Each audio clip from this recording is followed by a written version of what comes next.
The end to an emotional 2 weeks. Roderick Sutherland guilty on all 3 counts: manslaughter, unlawful confinement, and offering an indignity to human remains in the death of 30-year-old Megan Gallagher. The only closure that we could ever get is if Megan was to walk through the door and give us a hug, share a meal with us, share a Christmas, share a Thanksgiving. That's never going to happen. That's been taken from us.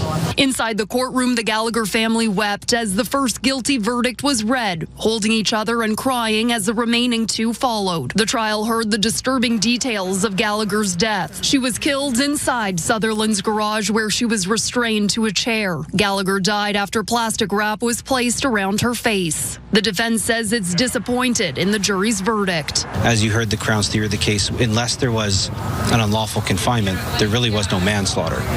And so there was I think the possibility that he could be acquitted on 1 and 2 and 3, but the likelihood of conviction on number 3 was, I think, higher than the other 2, the unlawful confinement and the manslaughter. Following the conviction, Sutherland left in handcuffs, says his bail was revoked. While the defense opposed Sutherland being taken into custody, the Crown argued the landscape had shifted after the guilty verdict, calling the details of the crime repulsive. Quote, he was involved in the confinement of a young Indigenous woman who was tortured and suffocated to death. This is an offense that has shocked the community at the highest level. The next step in the case will be sentencing, scheduled in December, when lawyers will argue how long Sutherland should spend behind bars. Laura Woodward, CTV News, Saskatoon.